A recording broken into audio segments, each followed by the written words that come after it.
I'm making this one on the board in 212, and I'm so excited. I think, can you see my shadow? I don't know if that's going to come out or not. I'm just going to make strange. All right, this video is on matrices again, obviously, but this one's on inverses. So we talked about general operations, multiplying two matrices or three together, inverses and determinants, and so now we have, not inverses, I'm sorry, determinants, now we have inverses. And inverses are what's based off what's called the identity matrix, and the identity matrix is an n by n matrix. So what this means is the same amount of rows and columns, 2 by 2, or 3 by 3, or 4 by 4, or 5 by 5, etc. And whose main diagonal from upper left of lower right to lower right, has all elements of 1 while all other elements are 0. Okay? So, an example of the identity 2 by 2 matrix, its main diagonal here from left to right are 1s, and then all the other elements are 0. Okay? So, a 3 by 3 has, again, its main diagonal of 1. Okay, and again, 3 by 3, so this is only one row. Okay, so I need another 0 here and a 0 here. This I need to fill out with the same amount of rows, or columns, and so therefore I need these other two zeros here. And it goes on, etc. So 4 by 4 would have a similar pattern. The more, I guess, numbers you have here, the more ones you're going to add in. And so, this is the identity matrix. An inverse, the inverse here is related to this because if you're multiplying two matrices, so A times B or B times A, if they equal the identity matrix, okay, so you multiply them together and you end up with either this matrix or this matrix, then A and B are inverses. And again, this is written with like a -1 exponent of each other. Okay? So what happens there is if you multiply them and they come out to be the inverse, you end up with B equals A inverse, or B equals the inverse of A, and A equals the inverse of B. Okay? So that's sort of where it comes from. So now how do we find the inverse?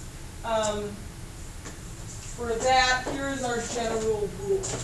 And we're going to only look here at 2 by 2 matrices. So to find the inverse of a 2 by 2 matrix, all right, so here we have this A matrix. Its elements here are A, B, C, and D. It's a 2 by 2. The inverse of A, okay, is written in the same way, but to the negative one here means inverse equals 1 over AD minus BC, okay? And you'll notice that this is the same thing as the determinant of that matrix. We did this already in the last video. And so AD is these two multiplied together minus BC, which is these two multiplied together, okay? So essentially this means 1 over the determinant of A, all right? And then that's multiplied by the elements. But you'll notice these have changed around a little bit. Okay? And so I have D and A here.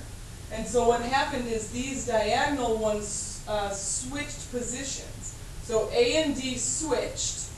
C and B did not switch, but they became negative, or the opposite operation. So C and B here did not switch, but the negatives added on. Okay, so this is what essentially how you find the inverse, and so once you do more of these you'll recognize that.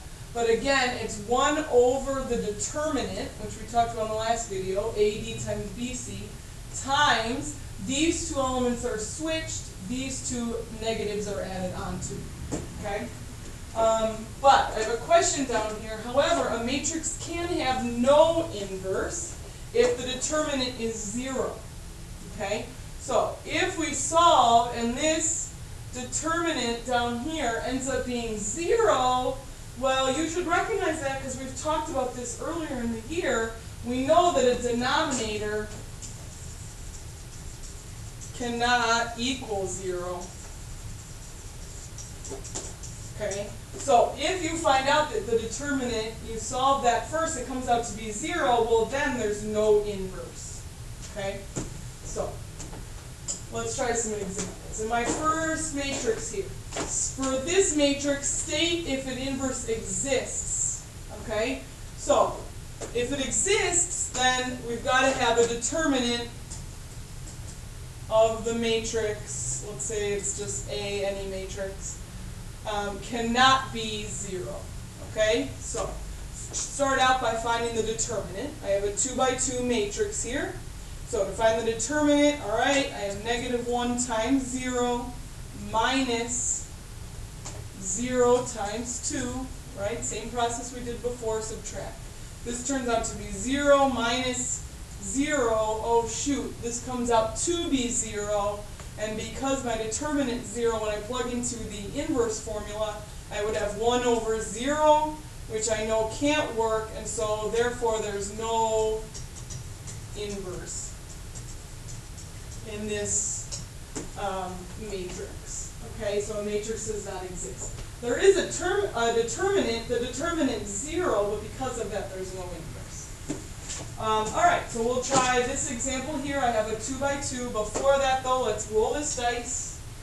Oh, there's only 1. I haven't fixed it. Alright, let's try 2 on this time. Alright, add that up. Answer it in your CPP. Alright, so start this one out the same way as this one. I gotta find the determinant first. Okay? So determinant again, right, was written like this. Okay, so I'm finding the determinant. Alright, I multiply here.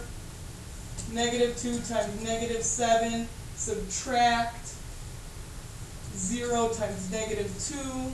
Alright, well this all turns 0 anyway. So my determinant here is 14. Okay, so to find the inverse of this matrix, I take 1 over this. Right? We're thinking back to this rule here. I have 1 over the determinant, 1 over this, but this we know is the determinant. So 1 over 14, and I multiply that by this rearranged a little bit. So thinking again back to that rule, these two switch. So I'm going to have -7 and -2, right? These two switch.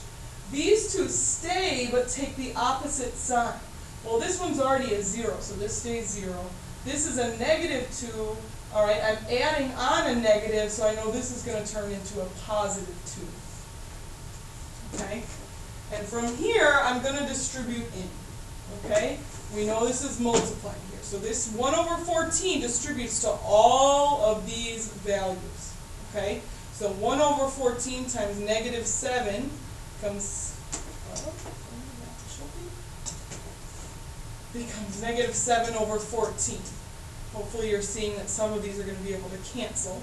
1 over 14 times 0, oh, that one stays at 0, that one's nice and 1 over 14 times 2 is 2 over 14. 1 over 14 times -2 is -2 over 14. And again, hopefully you see that some of these can cancel. These divide by 7. And so here I get -1 over 2. These divide both of these by 2. Okay, and so here I get 1/7. Here I get -1/7. And here, alright, that just stays as a 0. And so this matrix is your inverse matrix, which if you multiply this together with this one, you would end up with the identity matrix of a 2 by 2, which again we looked at in that first slide, which would end up looking like this. Okay? So, we will discuss this more in class tomorrow.